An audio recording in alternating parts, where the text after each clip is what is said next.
Obamacare. Ain't nobody got time for that. Stupid people are ruining America. The president just wants to take care of you. He just doesn't think you're able to do it for yourself. There's a very thin line between communism, progressivism, Marxism, socialism. The empire will strike back. You still don't know that this was political.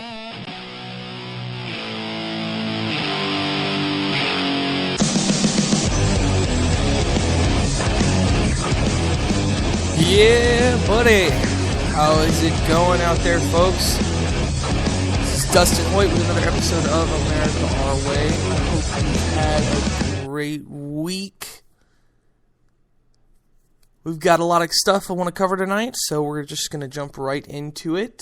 Tomorrow, Thanksgiving, everybody's excited. It's the holidays. None of you care. You're all thinking about turkey and gravy and all the wonderful things that come with it. Totally understand. I totally get it. But the nation still needs us. So, while you're all sitting there thinking about how wonderful the pie is going to be tomorrow, I thought maybe we would spend a little time talking about Thanksgiving. At least a little bit. Thanksgiving is a holiday that we started celebrating in the United States early on in our history. The generally accepted date is that the first Thanksgiving was celebrated by the Pilgrims after their first harvest in America in 1621. They say that this feast lasted for 3 days and that it was attended by 90 Native Americans. And that's according to the account of Edward Winslow, a pilgrim at the time. And 53 pilgrims attended. The New England colonists were regularly having days of prayer and, thanking God for their blessings and things like that. They were very, devoutly religious. And, they would celebrate the end of a drought or a military victory or things like that. And a lot of it, today we have a lot of people that are, thanking God or use it as a religious ceremony, but the Thanksgiving originally was not just a religious service. I mean, they would have a religious service, but, they would have the feast with the Native Americans, and it was more than that. It was, it was routine throughout Virginia to have these Thanksgivings, so to speak. And in December of 1619, you had English settlers that arrived in Berkeley Hundred, and the group required the day of their arrival to be honored yearly as a day of thanksgiving to God. So that would be where the service of Thanksgiving came from. I mean, obviously, the other settlers had regular Thanksgivings, but this was sort of kind of an official annual thing.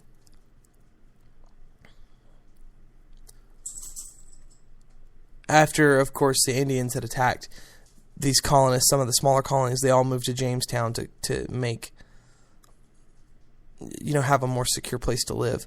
And of course, you've got the story of Squanto, who taught pilgrims how to catch eel and grow corn, and would interpret for them, and he learned English traveling to England. And you actually had an Indian leader donating food stores to the young British colonies when their food stores were insufficient, especially during that first winter.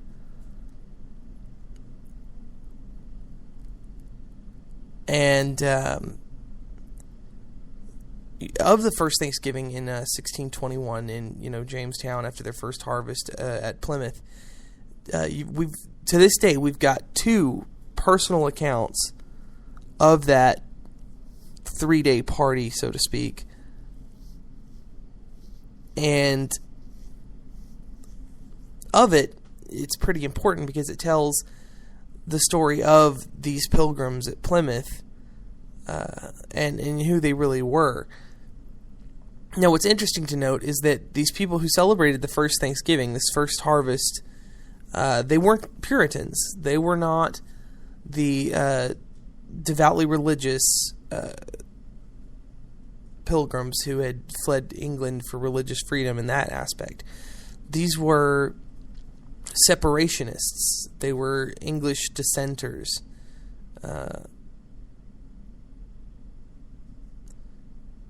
And that was the Plymouth, Massachusetts pilgrims.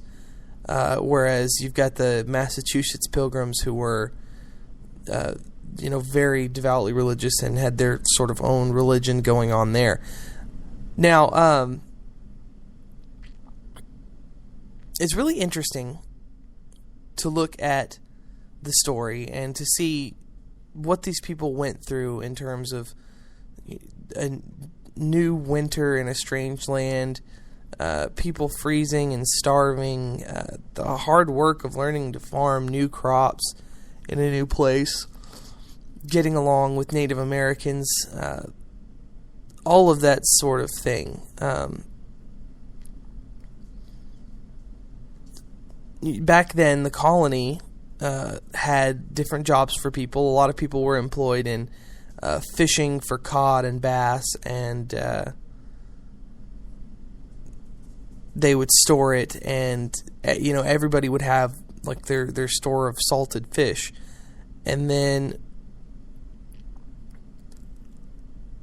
as it got colder, they would be hunting turkey and chicken and stuff like that, and they were big on hunting a lot of the water birds as well, like ducks and geese and stuff like that.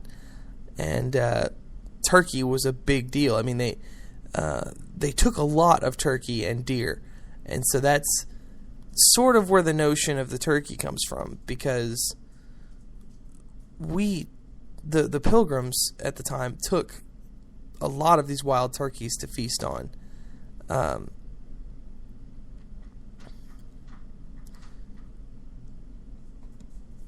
So it was very, very similar in that aspect to what we do today, and it's interesting that we sort of celebrate with the turkey because of how important it was to them at the time. I mean, it was a very, a staple to this whole celebration thing, and that has to do with, of course, how much food they were able to get their hands on, and that's also why it's a big deal that they had this, 3-day harvest, that they had this, sort of a 3-day party. I mean, it's kind of cool that we have a 3-day party on record from, almost 400 years ago.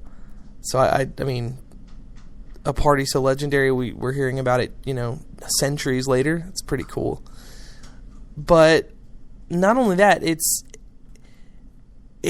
a tribute to hard work and success, which I think is really important to note. It's not specifically being thankful for the whims of nature, thankful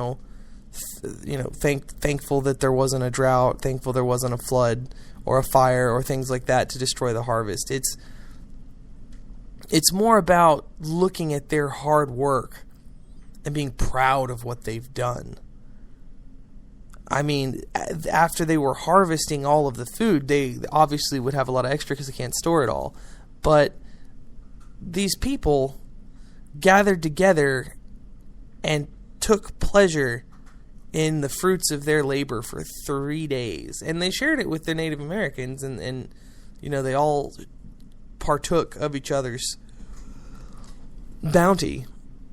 And of course there were church services, and of course God played a part in that. I mean, there's no refuting that whatsoever. But I think it's important to note that a lot of it had to do with American exceptionalism. I mean, it's sort of the first recorded notion of American exceptionalism, and I think that's important. I think it's important to note on Thanksgiving that we also celebrate it in remembrance of this event that was an achievement for these people. It was a reward for their hard work, not just being thankful they weren't squashed by God, to put it bluntly. And speaking of the turkey, many of you may know this, many of you may not, but the turkey was actually almost the national bird. Benjamin Franklin actually was really pushing hard for the turkey to be the national bird. And I know what you're thinking, why on earth would you want the turkey to be the bird? But it's an interesting notion, so I thought I'd go ahead and kind of share Benjamin Franklin's thoughts on that, because it's very intriguing to hear, and I suppose many of us could learn a little bit more about turkeys as it is. But Benjamin Franklin wrote a letter to his daughter in 1782, where the Great Seal of Congress was adopted with the bald eagle as its centerpiece. So he wrote a letter afterwards to talk about he was not pleased with it.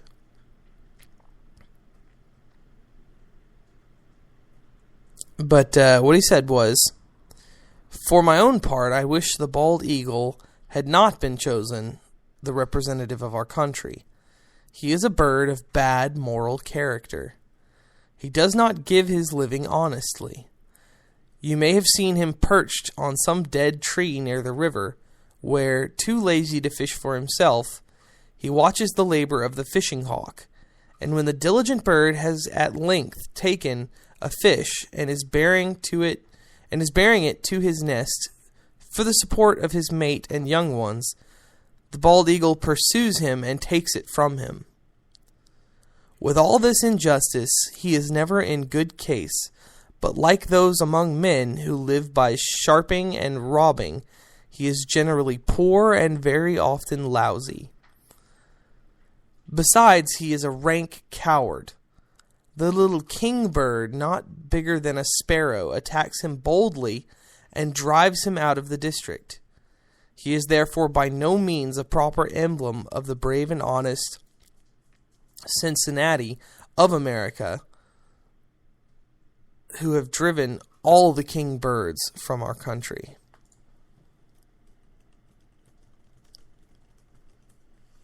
And I think that's very interesting.